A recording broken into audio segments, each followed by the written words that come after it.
Good day, I'm Marjorie Gordon, and this is your JIS News for Tuesday, October 17, 2023. Jamaica's ability to mitigate and adapt to the effects of climate change is to be bolstered through a major partnership with several international partners. The collaboration was announced during the 2023 annual meetings of the World Bank Group and the International Monetary Fund (IMF) in Morocco last week.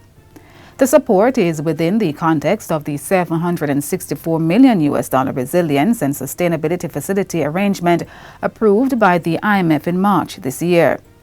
It supports reforms to strengthen Jamaica's physical and fiscal resilience to climate change. Under the latest initiative, the government will work alongside the Inter-American Development Bank (IDB), Green Climate Fund (GCF), the United Kingdom, and the European Investment Bank (EIB). It's being done using a three-pronged approach to boost Jamaica's climate-smart development. The first is a Project Preparation Facility, PPF, which is to develop a pipeline of resilient climate-smart public-private partnerships. This is expected to generate a robust channel of bankable projects required to scale up private investments across Jamaica. Both the Government of Jamaica and IDB have committed resources to establish the PPF. The second approach is to establish a Jamaica Green Financing Facility. The GCF will provide credit and capacity development to finance local climate projects directly or through local financial institutions. Jamaica is also to benefit from low-cost and long-term financing instruments from the EIB. This will support investment in resilient water and waste treatment infrastructure, flood and coastal protection, or other sectors vulnerable to climate risks. Minister of Finance and the Public Service, Dr. Nigel Clark, says the collaborative approaches will catalyze new and larger amounts of private finance that will boost Jamaica's climate-smart development. The Jamaica Business Development Corporation, JBDC, will be providing digital transformation services for micro, small and medium-sized enterprises, MSMEs. This is being done through the Ministry of Industry, Investment and Commerce under the Digital Jamaica program. It's an EU-Jamaica partnership valued at €9.5 million, of which €1.7 million will go to the MSMEs initiative. The program was launched a few days ago. As part of it, the JBDC team and its business support providers will receive training and, in turn, deliver digital transformation training to MSMEs. The services of the JBDC's Business Center will be expanded across the island to include digitalization services. Permanent Secretary in the Ministry of Industry, Sancia Bennett-Templer, says MSME's active participation in the digital transformation program is of great importance, given the fact that they currently account for approximately 60 to 70% of all jobs. She says 83% of MSMEs belong to the microsector, and that group contributes about 44% to GDP. Engaging them in this MSME sector is particularly significant because by nature, they tend to be agile and responsive to change. By involving them in digital transitioning programs, there's a tremendous opportunity for widespread adoption of digital technologies. This will not only enhance their own growth and competitiveness, but will also contribute to economic growth. Minister with Oversight for Skills and Digital Transformation, Senator Dr. Dana Morris-Dixon, says world data is showing that the global digital economy is growing at an average of 10% per year. According to her, the collective components of Digital Jamaica is laying the foundation for resilience and adaptability in an interconnected world. For developing countries like ours, the digital economy represents a unique chance to leapfrog traditional barriers and rapidly advance our economic trajectories. Access to global markets previously restricted by geographical limitations becomes seamless. Small businesses can thrive beyond local ecosystems, reaching global consumers with just a few clicks. Still on Digital Jamaica, public schools, children's homes and teachers are set to benefit under the program. This will be done through the Office of the Prime Minister and the Ministry of Education and Youth. The digital footprint will be evident with the installation of Wi-Fi in 1,000 public schools and children's homes, expanding network coverage and connectivity. This will optimize the synergies and value creation of past and present broadband and connectivity investments, both national and commercial.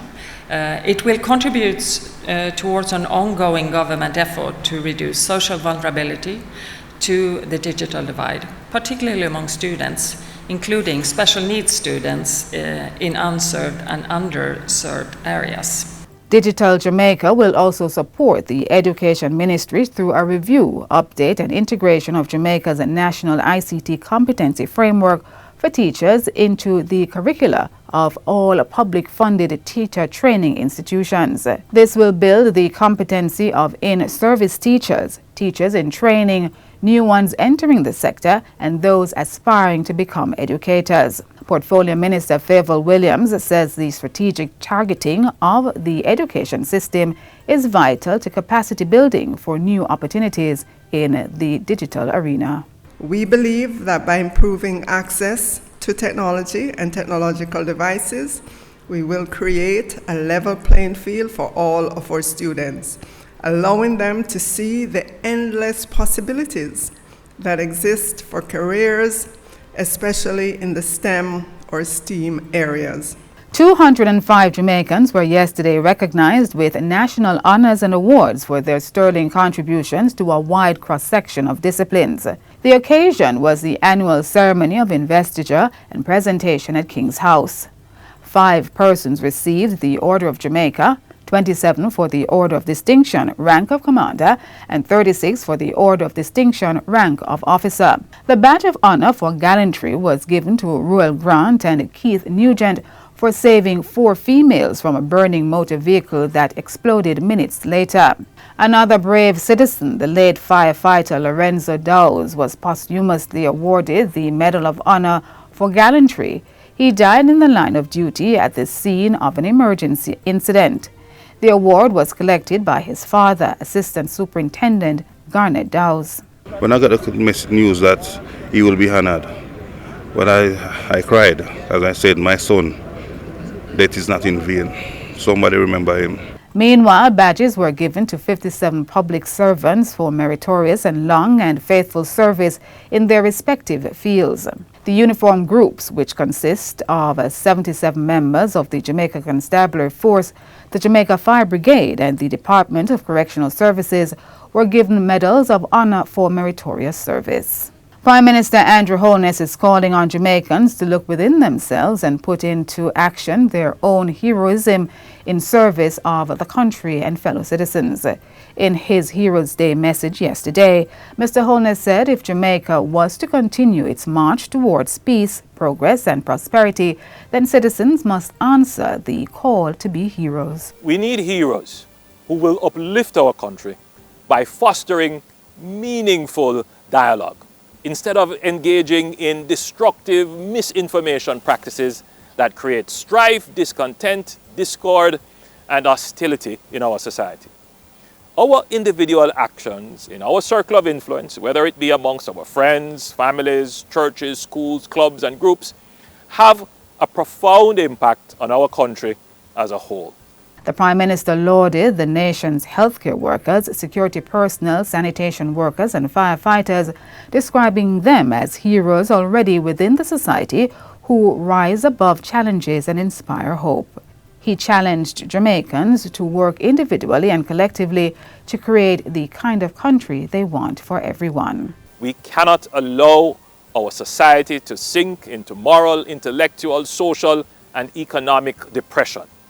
We must choose to make our country better through our daily actions. Mr. Holness points out that there is hope, although the country is facing issues, and that good things are happening in Jamaica amidst the global challenges. Leader of Opposition, Mark Golding, also made the call for a new spirit of oneness in Jamaica. In the traditions of National Heroes Day I call upon all Jamaicans to come together to address our nation's most difficult challenges. It is by working together that we will build a Jamaica that our heroes fought and died for. A Jamaica that finally embodies their great ideals of freedom, justice, and equality for all. And finally, more commuters today felt the effects of a 19% fare increase offered to bus and taxi operators by the Transport Ministry. This as the travelling public resumes work and school following the Heroes' Day holiday. Transport Minister Darrell Vaz announced the increase in Parliament last Tuesday, while the fare hike took effect on Sunday. Minister Vaz gave a stern warning to operators who charge passengers more. It will be zero tolerance, and licenses will be suspended and license will be withdrawn by those who overcharge or continue to breach the Road Traffic Act. It is of maximum importance not only to the government but to the people of Jamaica that we restore discipline on the roads. Passengers who use the Jamaica Urban Transit Company, JUTC, and the Montego Bay Metro will not see an increase in their fares. And that's it for JIS News today. I'm Marjorie Gordon. Thanks for watching.